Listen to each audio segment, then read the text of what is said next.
Air Adventures of Biggles.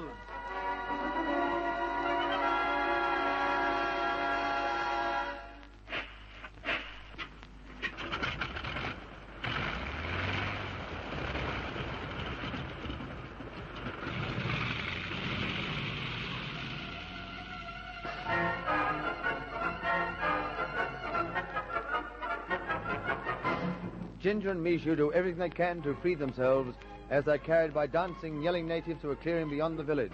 But their bonds are securely tied.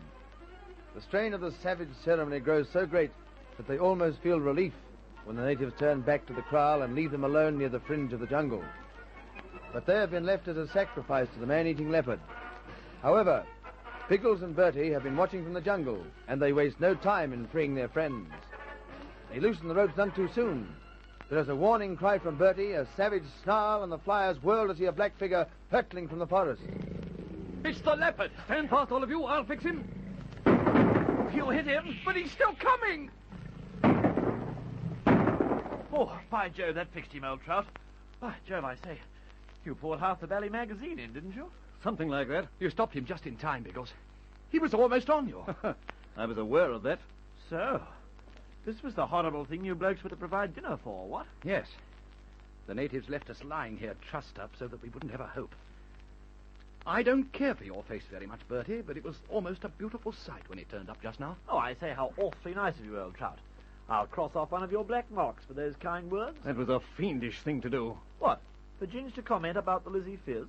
Don't be an ass. From the look of this clearing, you fellows wouldn't have been the first to provide meals for wild animals. Is that the explanation for these bones, Mishu? Yes, Bwana. When bad natives like Latunga native not want people anymore, like old men and women, like Bwana and me, they try them and leave them for wild animals to eat. Sizzling sausages. What a ghastly idea. They had a nerve to think they could get away with it with you blokes. No, Bwana. When you come, they show you gun and assegai. They say they find it near bones. You think lion kill us and eat us, just like in jungle. By jingo, old bean. We might have believed a bally yarn like that. It'd be dashed hard to disprove. Yes, I suppose it could have been difficult. Now, Bwana, know why some animals are man-eaters. I must tell dear old Aunt Anastasia about it when I get home. She'll love this little tale. Look, you won't ever get home if we don't clear out of this. Biggles, the natives will be back in a minute. I doubt it. But they must have heard the shots. That's why I think they'll keep away from us. They thought they could kill you without suspicion falling on them, but they won't risk a mass slaughter. Baked potatoes, I hope you're right, old sausage. I mean to say, suppose this bally leopard has a second cousin hovering somewhere about the jungle. The blighters might try to feed us to him. I shouldn't think so, but we shan't take any more risks. Come back to the rest hut and we'll barricade ourselves in for the night. Then, if an attack does come, we'll be ready for it.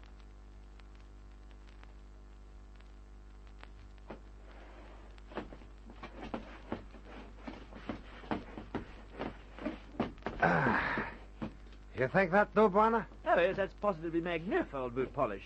If the blighters can push over the wardrobe, they're welcome to a free toot on old Harriet. Door barricaded, Bertie? Oh, yes, old top. Mishu's done the strongman act and lugged half the furniture behind it. If they want to waffle in here, they'll have to wriggle through the windows. They won't do that in a hurry. Ginger and I have barred them all. Huh. Makes the place a bit like an oven, what? It's safer this way. Now, Ginge, what's your story? We've been so concerned with looking after ourselves that we haven't heard beyond the leopard bit yet. Well, that was to be the payoff. Mishu and I had discovered something the headman didn't want passed on. Ah, you've been doing a bit of sleuthing, what? Exactly. Mishu heard about the murder of a white man, and I thought I should investigate it before coming back to Kampala. You're quite right.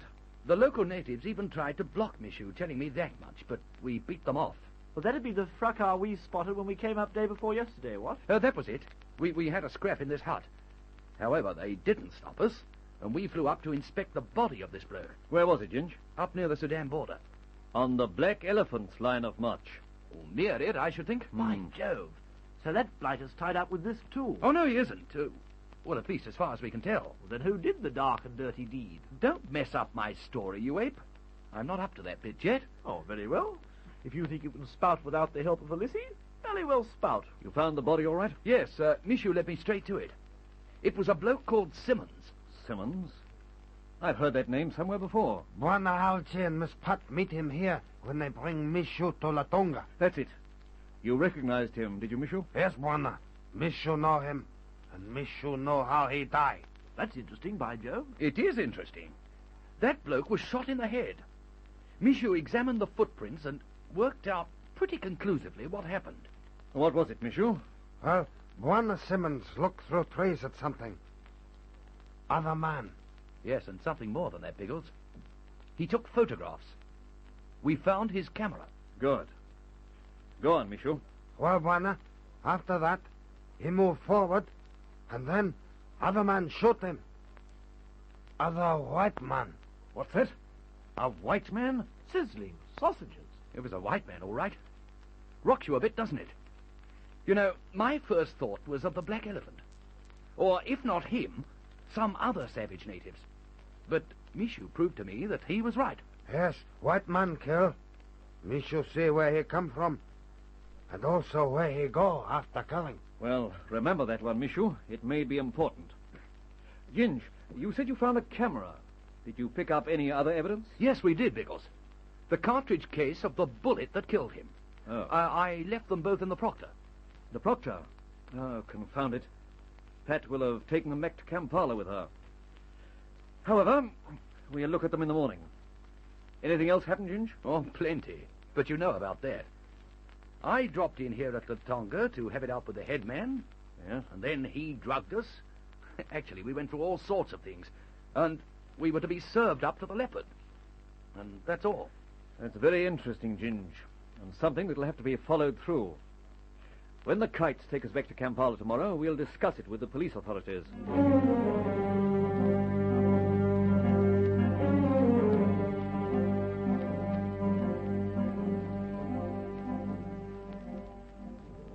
Hello, Pat. I thought you were in bed asleep. No, I went across to the hangar to check the proctor. She needed some more work done on her, and I didn't want it to hold us up in the morning. Good scheme. Everything okay now? Yes, I finished it. And I found these in the cockpit. A camera and a cartridge case. Now, where did they come from? Ginger must have left them there. I've been wondering if they're tied up with the mystery he was investigating. They probably are. There's a roll of film in this camera, Pat. There have been 7 exposures. Should we do anything about it?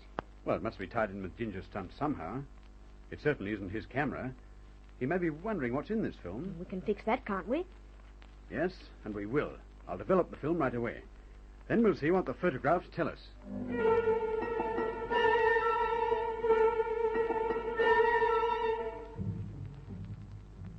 There they are, Pat. 7 perfectly good snaps. But they don't mean very much. Not to us. But they may mean a great deal to Ginge. We'll take them to Latonga with us when we fly up in the morning.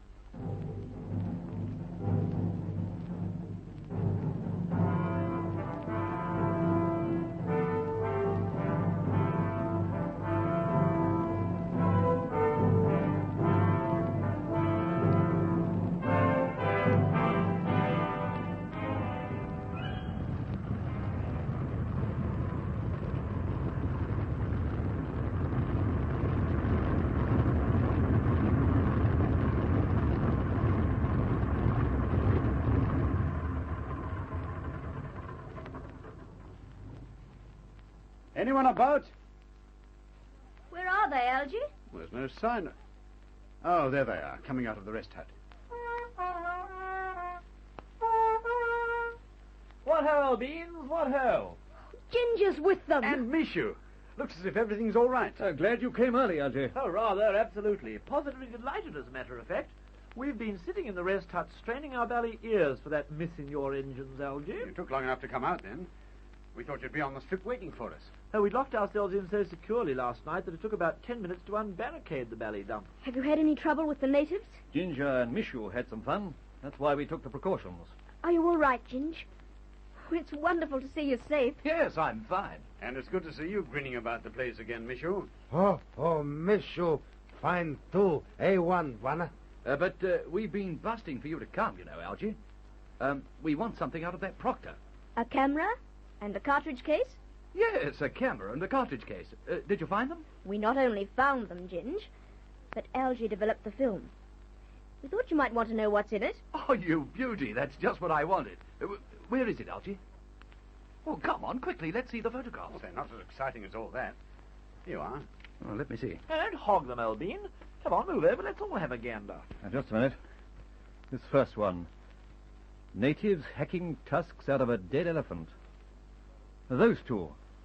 Wonder who they are. Let me look, Bwana.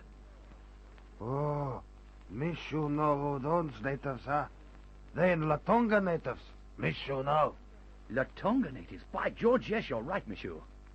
And look, there's the headman. That might explain part of the mystery. Let's see the others, Ginge.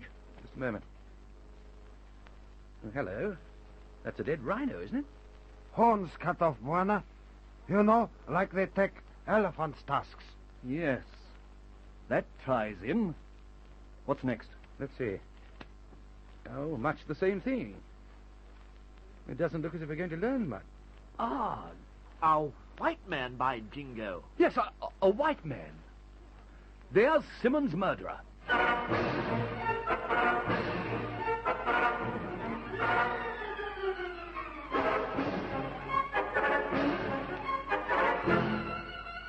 The flyers eagerly crowd round the snapshots. Who is this white man? Is he indeed the murderer of the unfortunate Simmons? There'll be more action and excitement in the next enthralling chapter of The Air Adventures of Biggles.